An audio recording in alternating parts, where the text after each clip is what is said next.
ఈరోజు మన ఇంటర్వ్యూ రూమ్లో ఒక స్పెషల్ గెస్ట్ ఉన్నారు. అయితే ఈ స్పెషల్ గెస్ట్ గురించి ఆయన గురించి వివరంగా ప్లస్ ఒక కాషన్ కూడా చెప్తున్నాను.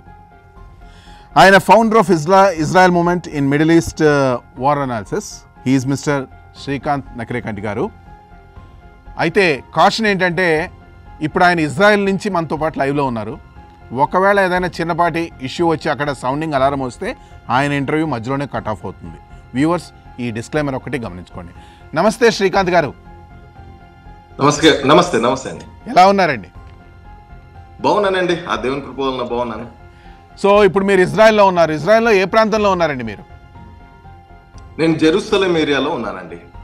ఎలా ఉంది ఇప్పుడు జెరూసలేం ఇప్పుడు పరిస్థితి అక్కడ? పర్లేదండి, మాకు అంటే ఒక గడిచిన వారంతో పోలిస్తే ఇప్పుడు ఈ రాకెట్స్ అనేవి చాలా తగ్గినాయి.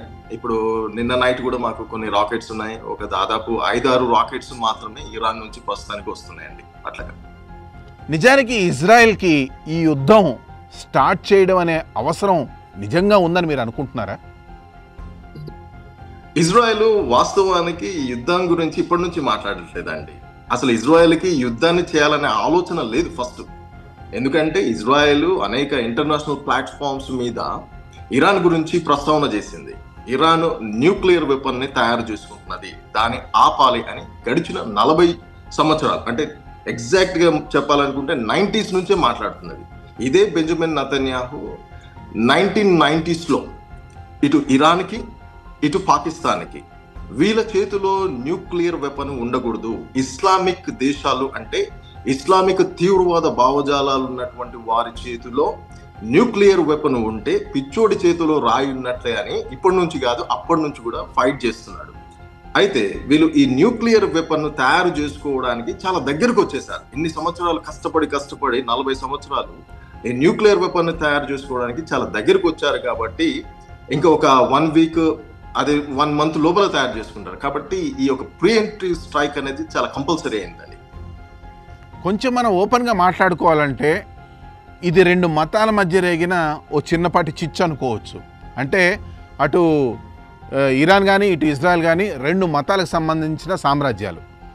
మరి ఇరాన్ కూడా అలానే అనుకోవచ్చుగా, ఇజ్రాయెల్ దగ్గర అణుబాంబులు ఉన్నాయి, ఎప్పుడైనా దాడి చేయొచ్చు అని అనేసి. దాని గురించి మీరేమంటారు? డెఫినెట్ గా వాళ్ళకు కూడా రైట్ ఉన్నది. కానీ విషయం ఏంటంటే ఇజ్రాయెల్ ప్రపంచంలో ఏ దేశాన్ని కూడా మేము భూమి మీద లేకుండా చేస్తాము, మేము మా దగ్గర ఉన్నటువంటి అణు ఆయుధాలన్నీ ఒక దేశాన్ని నాశనం చేయడానికి వాడుతాము అని ఏ రోజు కూడా అనలేదండి. ఇప్పుడు ఇరాన్ సైజు చూస్తే ఇజ్రాయెల్ సైజు చూస్తే ఇజ్రాయెల్ సైజు ఒక డాట్ లాంటిది, ఒక 70 టైమ్స్ పెద్దగున్నటువంటి దేశం అండి. ఇప్పుడు ఇరాన్ మీద ఒకవేళ ఆటం బాంబు వేయాలనుకుంటే ఇజ్రాయెల్ ఇన్ని సంవత్సరాలు ఆగదు కదా, 40 సంవత్సరాలు వాళ్ళు చేస్తున్నా కానీ ఏ రోజు కూడా ఒక్కసారి కూడా థ్రెట్ చేయలేదు. కానీ వీళ్ళు ప్రతిరోజు థ్రెట్ చేస్తున్నారు. అక్కడ సమస్య ఎక్కడ వచ్చిందండి? సరే, 2 ఇస్లామిక్ దేశాలు అంటే ఈ రిజిమ్ వచ్చిన తర్వాత ఆ దేశాన్ని పూర్తిగా ఇస్లామిక్ కంట్రీగా, ఇస్లామిక్ మత ఛాందసవాద దేశంగా అతను మార్చినాడు. కానీ అంతకు ముందుకు ఈ ప్రాబ్లం లేకుండే కదా అండి. అంతకుముందు ఇజ్రాయెల్ ఎప్పుడు కూడా ఇరాన్ని థ్రెటన్ చేయలేదు కదా. ఆ లెక్కన అనుకుంటే మన పొరుగు దేశం పాకిస్తాన్ కూడా అణు ఆయుధాలు కలిగి ఉంది. ఆ భయం మనకు కూడా ఉందని మీరు అనుకుంటున్నారా? అంటే విషయం ఏంటంటే పాకిస్తాన్ భారతదేశం మీద మొన్న రీసెంట్ గా దాడి చేస్తామని అన్నారు. కానీ అంతకు ముందుకు పెద్దగా వాళ్ళు ఏమి ఇట్లా అనౌన్స్మెంట్స్ ప్రతిరోజు ఇవ్వలేదు, అడుపు ఇచ్చినారు. కానీ ఇదే అణుబాంబు ఉండకూడదని నెతన్యాహు 1990లోనే ఫైట్ చేసినాడండి. మన ఇండియన్స్ ఫైట్ చేయలేదు. పాకిస్తాన్కు అణుబాంబు ఉండడము భారతదేశానికి ప్రమాదకరము, మిడిల్ ఈస్ట్ కి ప్రమాదకరము, ప్రపంచానికి ప్రమాదకరం అని అప్పుడు నెతన్యాహు ఫైట్ చేసినాడు. కానీ మన వాళ్ళు ఎక్కువగా ఫైట్ చేయలేదు. దాని కారణంగా ఈరోజు వాళ్ళు అనుభవం కలిగి ఉన్నారండి. ప్రజెంట్ సిచ్యువేషన్లో ఇజ్రాయెల్ ఇప్పుడు కరెక్ట్గా ఈరోజు మనం మాట్లాడుకునే టైంకి ఈ యుద్ధంలో పైచేయి అని అనిపిస్తుందా మీకు? ఖచ్చితంగా అండి. పైచేయి అంటే హౌ యు డిఫైన్ పైచేయి? అప్పర్ హ్యాండ్ అంటే ఈరోజు వాళ్ళకు ఉన్నటువంటి ఐఆర్జేసీ టాప్ లీడర్స్ అందరినీ ఎలిమినేట్ చేసింది ఇజ్రాయెల్. వాళ్ళు ఎవరైతే ఇజ్రాయెల్లో ఉన్నటువంటి ప్రతి ఒక్కరిని చంపాలని కలలు కనినటువంటి ఎంతమంది అయితే సైంటిస్టులు ఉన్నారో వాళ్ళని కూడా ఇజ్రాయెల్ ఏరివేసింది. అంటే ఇంతమందిని, అంటే ఒక ఏమంటే తీవ్రవాద భావజాలాలు ఉన్నటువంటి ఇంతమందిని, ఇజ్రాయెల్ని లేకుండా చేయాలన్నటువంటి ఇంతమందిని, అదేవిధంగా వాళ్ళకున్నటువంటి టెర్రర్ ఇన్ఫ్రాస్ట్రక్చర్స్ని, వాళ్ళకున్నటువంటి ఆటోమిక్ ఎనర్జీ ప్లాంట్స్ని, మూడింటిని ఇజ్రాయెల్ అమెరికాలు కలిసి డిస్ట్రాయ్ చేసింది. అంటే ఇదంతా కూడా ఫస్ట్ ఇజ్రాయెల్ చేసింది. మధ్యలో అమెరికా నిన్న వచ్చి మన ఈ బంకర్ బ్లాస్ట్ తోటి అక్కడ ఉన్నటువంటి అణు కేంద్రాలను డిస్ట్రాయ్ చేసింది. సో ఇది ఏ విధంగా అప్పర్ హ్యాండ్ కాదు అంటే, ఇంకను మనం చూసినట్లయితే ఇరాన్ స్కైస్ ని పూర్తిగా ఇజ్రాయెల్ కంట్రోల్ చేసేసింది ఆల్రెడీ. అది ఎప్పుడంటే ఫస్ట్ వారంలోనే ఇజ్రాయెల్ కంట్రోల్ చేసేసింది. ఒక 200 ఫ్లైట్లు ఇజ్రాయెల్ నుంచి ఇరాన్ లోనికి సునాయాసంగా వెళ్ళి అక్కడ ఉన్నటువంటి టెర్రరిస్ట్ ఇన్ఫ్రాస్ట్రక్చర్ ని దాడి చేయగలిగేటువంటి సామర్థ్యం ఇజ్రాయెల్కి ఉన్నది. అదే అంటే ఇప్పుడు వీళ్ళు ఒక 40 సంవత్సరాల నుంచి కలలు కానీ మేము ఇజ్రాయెల్ లేకుండా చేస్తామన్నప్పుడు కొన్ని లక్షల weapons, ballistic missiles, hypersonic missiles వాళ్ళు తెచ్చిపెట్టుకున్నారు. వాళ్ళు అడపాదడపా మా పైన ప్రయోగిస్తున్నారు. ఒక 200 ఫస్ట్ రోజు, దాని తర్వాత 100, తర్వాత రోజు ఒక 75, ఇట్లాగా క్షిపణులు పంపించినా కానీ ఇజ్రాయెల్ దాన్ని ఎదుర్కొంటున్నది. ఇక్కడ నాకు ఒక క్వశ్చన్ అండి. గడిచిన కొన్నేళ్ల వరకు ఇజ్రాయెల్ గాజా ప్రాంతం స్వాధీనం చేసుకోవడానికి చాలా కష్టపడుతోంది. దాడులు చేయడం అనుకోండి, పాలస్తీనియన్లతో దాడి అనుకోండి, ఇలా ఎన్నో రకాలుగా. కానీ అక్కడ ఇంకా పట్టు సాధించలేకపోయింది. మరి అక్కడే పట్టు సాధించలేనప్పుడు ఇరాన్ మీద పట్టు సాధిస్తుందని మీరు అనుకుంటున్నారా? అంటే పట్టు అంటే ఏ విధంగా అండి? ఇప్పుడు ఫర్ ఎగ్జాంపుల్ నేను ఒకటి చెప్తాను. ఇదే గాజాను 2005 వరకు ఇది ఇజ్రాయెల్లో ఉన్నటువంటి భూభాగం. అక్కడ యూదులు ఉండేటటువంటి వారు, మా ఫ్యామిలీస్ కూడా ఆ ప్రాంతంలో ఉండేటువంటివి. ఇజ్రాయెల్ ఆ ప్రాంతాన్ని పీస్ఫుల్ గా ఉండాలి, వీళ్ళు అరబులకు కూడా ఒక పీస్ఫుల్ గా ఒక ప్రాంతం ఉండాలని ఇజ్రాయెల్ ఇచ్చేసింది వాళ్ళకు. ఆ భూభాగాన్ని ఇచ్చేసిన తర్వాత వీళ్ళు ఇన్ని సంవత్సరాల్లో మనం చూసినట్లయితే 20 సంవత్సరాల్లో వీళ్ళు ఈ ప్రాంతాన్ని ఓ సింగపూర్ లెక్కనో లేకపోతే ఓ యూరోప్ లో ఒక భాగం లెక్కనో వీళ్ళు మార్చొచ్చు. ఎందుకంటే ఆ ప్రాంతానికి వచ్చినటువంటి డబ్బులు యూరోప్ నంతా ఒకసారి కూలగొట్టి మళ్ళా కడితే 4 సార్లు కట్టచ్చు. అన్ని డబ్బులు వచ్చినాయి ఆ ప్రాంతానికి. అన్ని డబ్బులు వస్తే వాళ్ళు ఏం చేసినారంటే టన్నెల్స్ తోవి తీవ్రవాదాన్ని బిల్డ్ చేసినారు. చిన్న పిల్లల దగ్గర నుంచి నువ్వు షహీదు కావాలని నేర్పిస్తారు వాళ్ళకు. ఆ పిల్లలు స్కూళ్ళలోకి పోరు. స్కూళ్ళలోకి పోతే గన్నులు బట్టి వాళ్ళని ఇజ్రాయెల్ని ఎలాగ చంపాలనో నేర్పిస్తారు. అయితే ఇక్కడ ఇజ్రాయెల్ చేస్తున్నటువంటి ఫైట్ ఏంటంటే అక్కడ ఉన్నటువంటి టెర్రరిస్ట్ ఇన్ఫ్రాస్ట్రక్చర్ ని మాత్రమే డిస్ట్రాయ్ చేస్తుంది. ఇజ్రాయెల్ ఆ ప్రాంతంలో పూర్తిగా దాన్ని తీసేసుకుని మా దాంట్లో కలుపుకోవాలనే ఆశ ఇజ్రాయెల్కి లేదు. అంటే ఇది ఇంపాసిబుల్. ఎందుకంటే వీళ్ళు ఒక ఐడియాలజీతో మనం డీల్ చేస్తున్నప్పుడు ఆ ఐడియాలజీ అనేది తీసిపోయడం ఇంపాసిబుల్. అక్కడ ఉన్నటువంటి ప్రజలను కూడా మేము మా దాంట్లోకి తీసుకుని కొత్త గోళలు మేము ఎందుకు పెట్టుకుంటాము? ఇప్పుడు బార్డర్ కంట్రోల్ చేస్తేనే ఇంతమంది వచ్చి ఇక్కడ సూసైడ్ బాంబర్స్ గా మారుతున్నారు. ఫస్ట్ ఇంతిఫాదా జరిగింది అదే, సెకండ్ ఇంతిఫాదా జరిగింది అదే. ఎంతో మంది వచ్చి బాంబులు పేల్చేసుకునేది. ఇప్పుడు మేము వాళ్ళని లోపలికి తీసుకొచ్చుకోము, కానీ అక్కడ ఉన్నటువంటి తీవ్రవాద ఇన్ఫ్రాస్ట్రక్చర్ ని, తీవ్రవాదుల్ని మాత్రమే ఇజ్రాయెల్ ఎలిమినేట్ చేస్తుంది.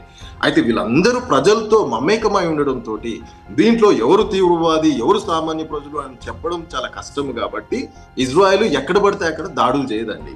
అందులో దాన్ని పూర్తిగా ఆధీనంలో తీసుకోవాలని లేదు. అంటే ఆధీనంలో కంటే అక్కడ ఉన్నటువంటి లీడర్షిప్ అంతా ఈరోజు ఇజ్రాయెల్ ఎలిమినేట్ చేసింది. హమాస్ అనేది లీడర్షిప్ దాదాపుగా తీసివేసింది. కాకపోతే ఈరోజు సామాన్య ప్రజలు అనే చెప్పుకుంటున్నటువంటి ఎవరైతే ఉన్నారో ఈ రోజు వాళ్ళు ఈ యొక్క రాడికలైజేషన్ తోటి వాళ్ళు బ్రెయిన్ వాష్డ్ అయినారు. కాబట్టి ఒక ఐడియాలజీ తోటి ఎదుర్కొంటున్నప్పుడు కొంచెం కష్టంగానే ఉంటుంది అది.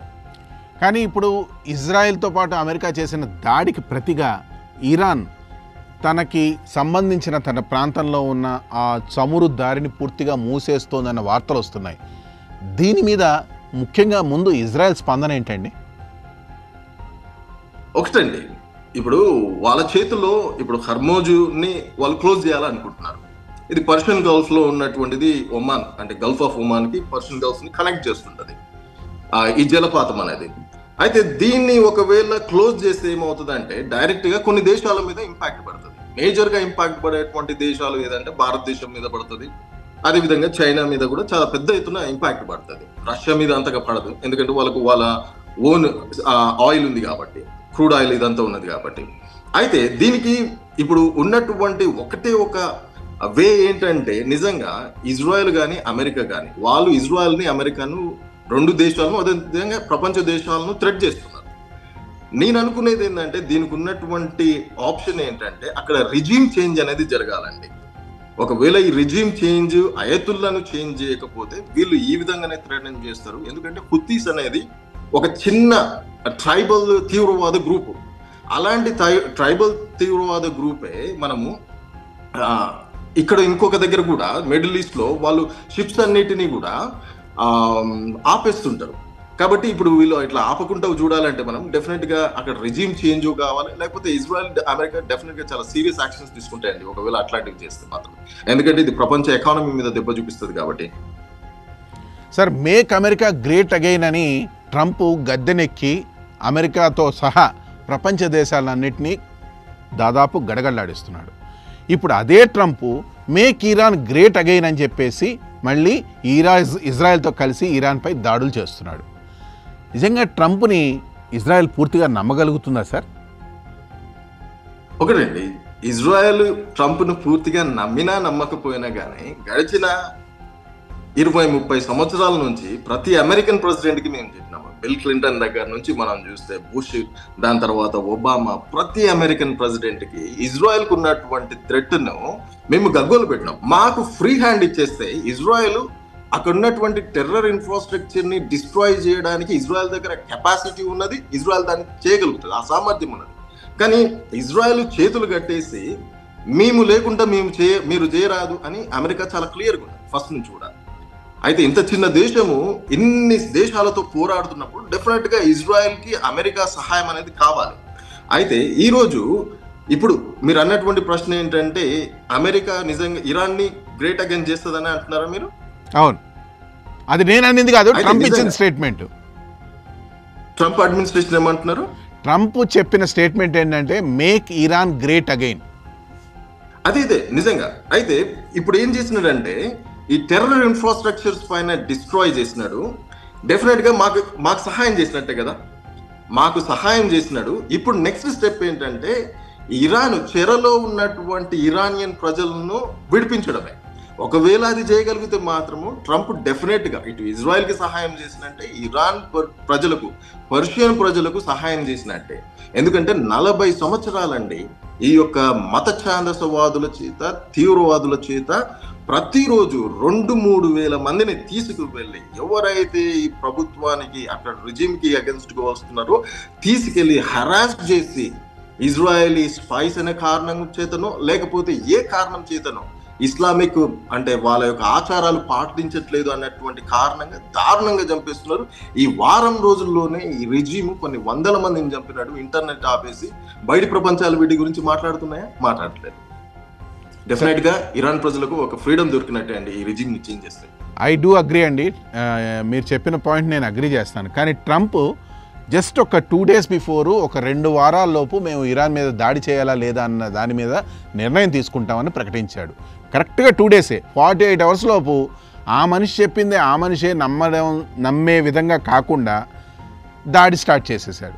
దీన్ని ఒక వ్యూహాత్మకమైన చర్య అని అనుకోవాలా, లేదంటే వాళ్ళు కామ్గా ఉండి చేద్దామని అనుకున్నాము అని అనేసి అనుకోవాలా? ఇది ఒక వ్యూహాత్మకమైన చర్య అండి డెఫినెట్ గా. ఎందుకంటే Trump was very clear. Trump తీసుకున్నటువంటి స్టెప్స్ అనేవి మాలాంటి వాళ్ళకు చాలా స్పష్టంగా అర్థమైపోయింది. నేను మా ఫ్యామిలీకి, మా వాళ్ళకి చెప్పేశాను ఈ రోజు దాడి ఉండబోతుందని నేను చెప్పాను. అదే రోజు నేను కూడా ఈ యొక్క అటాక్ ను గురించి అంటే నా సోషల్ మీడియాలో కూడా నేను మాట్లాడుతూ వచ్చాను. అంటే బయట ప్రపంచానికి తెలియకపోయినా కానీ ట్రంప్ ఇస్తున్నటువంటి సైన్స్ కానీ ఇక్కడ ఇంటర్నల్ గా ఇజ్రాయెల్ తీసుకుంటున్నటువంటి జాగ్రత్తలు కానీ మాకు చాలా స్పష్టంగా తెలుసు. ట్రంప్ ఏం చేస్తున్నాడో ఇటు అమెరికాకు తెలుసు, ఇటు ఇజ్రాయెల్ ప్రజలకు చాలా స్పష్టంగా తెలుసు. కాకపోతే బయట ప్రపంచానికి ఎక్కువగా అర్థం కాకపోవచ్చు అండి. ఎందుకంటే ఇంటర్నేషనల్ ప్రెషర్ ఉంటుంది, అదేవిధంగా యూరోప్ లో చర్చలు జరిగినవి. సో వాళ్ళను కన్విన్స్ చేసే విధంగా ట్రై చేసినారు. వాళ్ళు కన్విన్సింగ్ కి ఒప్పుకోలేదు కాబట్టి ట్రంప్ దాడి చేస్తున్నాడండి. కాకపోతే ఇది డిసిషన్ అనేది టకీమని ఒక క్షణాల్లో తీసుకున్నటువంటి డిసిషన్ అయితే డెఫినెట్ గా కాదు. ఇప్పుడు మొదలైన ఈ వార్కి సంబంధించి ఇరు దేశాలకి, ప్రపంచ దేశాలు కొన్ని అటు కొన్ని ఇటు మద్దతు ఇస్తున్నాయి. బట్ ఇరాన్కి, ముఖ్యంగా ఇరాన్కి నార్త్ కొరియన్ అధ్యక్షుడు కిమ్ మద్దతు ఇస్తున్నాడన్న విషయం తెలిసింది. దీని మీద మీ కామెంట్ ఏంటి? అంటే నార్త్ కొరియా నుంచి కిమ్ కానీ, లేకపోతే చైనా ప్రెసిడెంట్ కానీ, లేకపోతే రష్యన్స్ కానీ వీళ్ళకి సపోర్ట్ చేస్తారు డెఫినెట్ గా. ఎందుకంటే వాళ్ళకు కూడా ప్రపంచంలో తీవ్రవాదం అనేది పెరగాలి. మిడిల్ ఈస్ట్ అనేది ఎప్పుడు కూడా సామరస్యంగా ఉండకూడదు. ఇప్పుడు చైనాకు ఎక్కువగా నిల్వలు ఈ క్రూడ్ ఆయిల్ ఎక్కడి నుంచి వస్తున్నది? ఇరాన్ నుంచి వస్తున్నది, గల్ఫ్ కంట్రీస్ నుంచి వస్తున్నది. అదే విధంగా వీళ్ళకు సహాయం చేస్తున్నది కూడా ఈ నార్త్ కొరియాకు కూడా సహాయం చేస్తున్నది ఎవరు? ఇరాన్ సహాయం చేస్తున్నది. సో ఇలాంటి సమయంలో వాళ్ళు సహాయం చేయకపోతే ఎవరు చేస్తారు? ఇప్పుడు ఇజ్రాయెల్లో వచ్చినటువంటి మెజారిటీ వెపన్స్ ఎక్కడి నుంచి వస్తున్నాయి? చైనా నుంచి వస్తున్నాయి, రష్యా నుంచి వస్తున్నాయి, నార్త్ కొరియా నుంచి వస్తున్నాయండి. వాళ్ళకి సపోర్ట్ ఇప్పటి నుంచే కాదు, గడిచిన అనేక సంవత్సరాల నుంచి ఈ సపోర్ట్ ఉన్నది. ఇజ్రాయెల్కి కానీ అమెరికా కానీ చాలా స్పష్టంగా తెలుసు వీళ్ళని ఎలాగా హ్యాండిల్ చేయాలి. అంటే ఇప్పుడు అటు నార్త్ కొరియా కానీ చైనా కానీ ఎవరు ఇరాన్ని సపోర్ట్ చేసినా ఇజ్రాయెల్ అమెరికా గెలుస్తుందని మీరు అనుకుంటున్నారా? అంటే ఇజ్రాయెల్ అమెరికా అగేనండి, ఇక్కడ ఆల్రెడీ ఇజ్రాయెల్ వితౌట్ అమెరికా పూర్తిగా డామినేట్ చేసిందండి ఈ మిడిల్ ఈస్ట్ మొత్తాన్ని. మీరు లెబనాన్ లో చూడండి, సిరియాలో చూడండి, హుతీస్ దగ్గర చూడండి, ఇన్ని ఫ్రంట్స్ ఓపెన్ చేసింది. గాజాలో కానీ ఇప్పుడు మనం కూడా వార్ చేసినామండి. మనం వార్ చేస్తే ఒక వారం రోజుల్లోనే చాలా డిఫరెంట్ అనిపించింది. పాకిస్తాన్ కనీసం ఒక వారం రోజులు కూడా కంటిన్యూ చేయలేకపోయింది. అలాంటిది ఎందుకంటే పాకిస్తాన్ కంటిన్యూ చేయలేకనే అమెరికా ప్రెసిడెంట్ దగ్గరికి వెళ్ళి కూర్చున్నారు కదా. ఇప్పుడు మేము ఈ యొక్క వార్ను 620 రోజులకు అంటే 30 రోజుల దాకా వార్ చేస్తున్నాం స్ట్రైట్ గా. ఇన్ని దేశాలతో, ఒక 5-6 దేశాలతో డైరెక్ట్ గా ఇండైరెక్ట్ గా వార్ చేస్తున్నప్పుడు దీంట్లో అప్పర్ హ్యాండ్ మనం ఎట్లాగా ఉన్నదని అంటే లేదని మనం చెప్పగలుగుతాం. కరెక్టేనండి, నాకు అర్థమైంది. సరే, ఇవన్నీ కాసేపు పక్కన పెడదాం. ముందుగా లోకల్ ప్రజలు అంటే ఇజ్రాయెల్లో ఇప్పుడు ఉంటున్న ప్రజలు ఈ యుద్ధం గురించి ఏమనుకుంటున్నారని మీరు అనుకుంటున్నారు? ఇక్కడ ఉన్నటువంటి ప్రజలండి దాదాపుగా 99% మెజారిటీ పీపుల్, ఈవెన్ అరబ్, ఇక్కడ ఉన్నటువంటి అరబ్లు కూడా, ఇక్కడ ఉన్నటువంటి అరబ్ క్రిస్టియన్స్, ముస్లిమ్స్ కూడా దాదాపుగా ఇప్పుడు ఇరాన్ పైన దాడి చేయడాన్ని సపోర్ట్ చేస్తారు. అదే విధంగా గాజాలో ఉన్నటువంటి మా బందీలు ఎవరైతే ఉన్నారో వాళ్ళని తెచ్చుకోవడానికి సపోర్ట్ చేస్తారు. వాళ్ళని తెచ్చుకోమనే గవర్నమెంట్ మీద ప్రెషర్ చేస్తున్నారు. ఈరోజు ఈ వారంతా అయిపోతుందండి. నేను చెప్తున్నాను కదా హరికృష్ణ గారు, నేను చెప్తున్నాను ఈ రోజు ఈ వార్ను ఆపాలంటే గాజాలో ఉన్నటువంటి బందీలందరినీ మాకు తెచ్చేయండి. ఇప్పుడు ఈ ఇస్లామిక్ దేశాల చేతనో లేకపోతే ఏ దేశాలతోటో ఇక్కడ ఉన్నటువంటి బందీలందరినీ ఇచ్చేస్తే రేపటి నాడు ఇజ్రాయెల్ వార్ ఆపేస్తుంది. ఇంకొకటి, మీరు ఈ ఇస్లామిక్ దేశాలకు ఈ తీవ్రవాద అంటే ఆ భావజాలం ఉన్నటువంటి వాళ్ళందరికీ ఎవరైతే ఉన్నారో వెపన్స్ కింద పెట్టేమనండి. వాళ్ళ మీద ప్రపంచంలో ఇంక ఏ రోజైనా కానీ ఒక్క దాడి జరిగినా కానీ మీరు అకౌంటబుల్గా తీసుకోండి. ఇజ్రాయెల్ని మీరు క్రిమినల్ చేయండి. ఈ రోజు ఇజ్రాయెల్ గనక ఇప్పుడు వీళ్ళ వెపన్స్ కింద పెడితే రేపు ఇజ్రాయెల్ ఉండదండి. ఒకవేళ వాళ్ళ వెపన్స్ వాళ్ళు గనక తీవ్రవాదులు కింద పెడితే ఈ మిడిల్ ఈస్ట్ అనేది అంటే చాలా ప్రాస్పరస్ గా మారుతుంది. ఎందుకంటే వార్ అనేది ఉండదు కాబట్టి. మీరు అర్థం చేసుకోవాలి, వార్ ఎవరు చేస్తున్నారు? ఇజ్రాయెల్ ఏంటంటే వాళ్ళు ప్రతిఘటించుకుంటున్నారండి. తమ సర్వైవల్ కోసం చేస్తున్న యుద్ధం మాత్రమే ఇది. ఇంత చిన్న దేశం అండి, ఎన్ని దేశాలు, 57 దేశాలు కలిసి దీన్ని నామరూపాలు లేకుండా చేయాలని 1948 నుంచి ప్రయత్నిస్తున్నాయి. ఏ దేశము సహాయం ఉన్నా లేకపోయినా కానీ దాన్ని ప్రతిఘటించుకుంటూ యుద్ధ రూపాలను మార్చుకుంటూ టెక్నాలజీని మార్చుకుంటూ వాళ్ళు సర్వైవ్ అవుతున్నారు ఈ దేశం. ఒక క్రూషియల్ క్వశ్చన్ అండి, ఈ మధ్య అమెరికా చేసిన B-2 స్టెల్తర్ బాంబర్ గురించి నేను అడగబోతున్నాను. నిజానికి మీరు అన్నారు ఇజ్రాయెల్ శక్తివంతమైన దేశం, దాని దగ్గర ఉన్నంత ఎక్విప్మెంట్ కానీ ఆర్మీ కానీ ప్రపంచంలో ఎక్కడా లేదు అని కూడా అన్నారు. సో మరి B-2 stealth bomber type of equipment Israel దగ్గర లేక అమెరికా మీద ఆధారపడిందా? అసలు ఈ దాడి గురించి పూర్తిగా వివరించండి. ఒకటండి, ఇప్పుడు డెఫినెట్ గా B-2 బాంబర్ అనేది చాలా ఎక్స్పెన్సివ్. ప్రపంచంలో నాకు తెలిసి ఒక 11 ఏమో ఉన్నాయండి, అంతకంటే ఎక్కువగా లేవు. దాదాపుగా ఇది నాకు తెలిసి $2 billion, $1.5 billion ఉన్నది. అంటే వెరీ ఎక్స్పెన్సివ్, చాలా అడ్వాన్స్డ్ టెక్నాలజీ ఉన్నటువంటిది కూడా. అయితే మేము ఈ B-2 లేకపోతే బంకర్ బ్లాస్టర్ లేకపోతే మేము దాడి చేయలేము అంటే డెఫినెట్ గా మాకు కెపాసిటీ ఉన్నది. మాకు జెరికో 3 అని మా దగ్గర కూడా ఉన్నది. కాకపోతే నేను అనుకుంటున్నది ఏంటంటే దీంట్లో అమెరికా కూడా వాళ్ళ హస్తము ఉండాలి అని అనుకున్నారు కాబట్టి ఇజ్రాయెల్కి సపోర్ట్ చేస్తున్నారు. డెఫినెట్ గా మాకు కూడా అవసరమే అమెరికన్ సపోర్ట్ లేకపోతే. ఎందుకంటే మాకున్నది ఒకే ఆల్లాయ్, ఆ స్ట్రాంగెస్ట్ ఆల్లాయ్ ఇజ్రాయెల్తో వస్తున్నటువంటిది. ఎందుకంటే యూరోపియన్ దేశాలు మనం ఫ్రాన్స్ చూసుకున్నా కానీ అంత స్ట్రాంగ్ గా రావట్లేదు. హాలాండ్ కానీ ఫ్రాన్స్ కానీ మాతో పూర్తిగా వచ్చి మేము మీతో నిలబడుతున్నామని చెప్తున్నటువంటి దేశం ఏదన్నా అంటే అమెరికా. మేము వాళ్ళ సపోర్ట్ డెఫినెట్ గా తీసుకుంటాము. వాళ్ళు మేము కూడా వస్తాము, మేము సహాయం చేస్తాము అన్నప్పుడు మేము ఎందుకు తీసుకోము? సో మా దగ్గర ఆ టెక్నాలజీ లేక కాదు, డెఫినెట్ గా ప్రపంచానికి తెలుసండి. ఇజ్రాయెల్ దగ్గర ఉన్నటువంటి శక్తి అనేది ప్రపంచానికి తెలుసు. ఇక్కడ ఇజ్రాయెల్ లో ఉన్నటువంటి ఇజ్రాయలీ మినిస్టర్స్ కూడా తెలుసు. చాలాసార్లు ఇక్కడ లోకల్ గా డిస్కస్ చేస్తుంటారు ఆ కెపాసిటీ ఉందా లేదా అని. సో ఇక్కడ మాట్లాడుతున్నప్పుడు మాకు అర్థమైంది ఏంటంటే ఇజ్రాయెల్ కి డెఫినెట్ గా 100కి 200% జెరికో 3 లాంటి అతి స్ట్రాంగెస్ట్ వెపన్స్ ఇజ్రాయెల్ దగ్గర ఉన్నాయి. మొత్తం మీద ఈ ఇరాన్ ఇజ్రాయెల్ వార్ ఎపిసోడ్లో ట్రంప్ పాత్ర ఎలా ఉండబోతుందని మీరు అనుకుంటున్నారు? ట్రంప్ ఈజ్ ఆల్రెడీ విన్నర్ అండి. విన్నర్. ఇజ్రాయెల్ కి డెఫినెట్ గా సహాయం చేసినాడు. నాకు తెలిసి ఇజ్రాయెల్ కి సహాయం చేసినాడు, అదే విధంగా ఇరాన్ కు కూడా సహాయం చేయబోతున్నాడు అని అనుకుంటున్నాను. ఒకవేళ ఈ రెజీమ్ చేంజ్ కనుక చేస్తే, ఈ రోజే ట్రంప్ మెన్షన్ చేసినాడు రెజీమ్ ఎందుకు చేంజ్ చేయకూడదని. నిజంగా ఒకవేళ ట్రంప్ అది చేయగలిగితే మాత్రము మనము న్యూ మిడిల్ ఈస్ట్ చూస్తాము. ఒకటండి మీరు గమనించాలి ఏంటంటే, ఇప్పుడు ఈ రెజీమ్ చేంజ్ కానీ వీళ్ళకు అణుబాంబులు ఉండకూడదని మేము మాత్రమే కోరుకోవట్లేదు. అటు సౌదీ అరేబియా కోరుకుంటున్నది, యుఏఈ కోరుకుంటున్నది, బహ్రెయిన్ కోరుకుంటున్నది, అరబ్ దేశాలు కోరుకుంటున్నాయి. ఎందుకంటే ఈ అరబ్ దేశాలు తీవ్రవాదాన్ని ఎంకరేజ్ చేయరు. ఏ దేశము? సౌదీ అరేబియా ఎంకరేజ్ చేయదు, యుఏఈ ఎంకరేజ్ చేయదు, బహ్రెయిన్ ఎంకరేజ్ చేయదు. ఆ దేశాలు ఇజ్రాయెల్తో ఆలాయి ఉన్నాయి. జోర్డాన్ ఎంకరేజ్ చేయదు. అంటే ఈరోజు ఇస్లామిక్ దేశాల్లోనే వీళ్ళకు కూడా సపోర్ట్ లేదండి. అయితే డెఫినెట్ గా ఇజ్రాయెల్ కి ఇటు ఇరాన్ కి ట్రంప్ సహాయం చేస్తున్నాడు, చేయగలుగుతాడు. ఒకవేళ ఈ రిజిమ్ చేంజ్ అయితే మాత్రము మిడిల్ ఈస్ట్ కి ఒక గొప్ప హెల్ప్ చేసినట్టే. మొత్తానికి ఈ ఇరాన్ ఇజ్రాయెల్ యుద్ధం ముగింపు ఎప్పుడు అని మీరు అనుకుంటున్నారు? ఈ ముగింపు అండి డెఫినెట్ గా ఈ రిజిమ్ చేంజ్ అయిపోతే, ఆల్రెడీ ఇప్పుడు మేము అనుకున్నటువంటి టార్గెట్స్ ని రీచ్ అయినాం. ఇజ్రాయెల్ ఈ రోజు ఈ యుద్ధాన్ని మేము ఆపొచ్చు, మాకు పెద్దగా అదేం లేదు. అంటే వాళ్ళు ఇంకనూ కొన్ని డెవలప్ చేసుకుంటారు, వాళ్ళ దగ్గర ఇంకనూ యురేనియం నిల్వలు ఉన్నాయి. పూర్తిగా దాన్ని డెవలప్ అయిన తర్వాత మళ్ళీ ఇజ్రాయెల్ ఏ విధంగానైనా దాన్ని డిస్ట్రాయ్ చేస్తుంది. కానీ ఈ రోజు ఒకవేళ యుద్ధాన్ని ఆపాలనుకుంటే యుద్ధాన్ని ఆపొచ్చు. ఈ యుద్ధము మిడిల్ ఈస్ట్ లో యుద్ధము ఆగిపోవాలంటే ఇప్పుడు 2 థింగ్స్ చేయండి. గాజాలో ఉన్నటువంటి బందీలందరినీ మాకు ఇచ్చేసేయాలి. తెల్లారి హమాస్ పైన లేకపోతే గాజాలో అక్కడ ఉన్నటువంటి వాటిపైన ఇజ్రాయెల్ అంటే టెర్రర్ ఇన్ఫ్రాస్ట్రక్చర్స్ పైన మాత్రమే ఇజ్రాయెల్ దాడి చేస్తుంది. చిన్న పిల్లల పైన లేకపోతే హాస్పిటల్ పైన దాడి చేస్తారని అబద్ధాలు చెప్తున్నారు.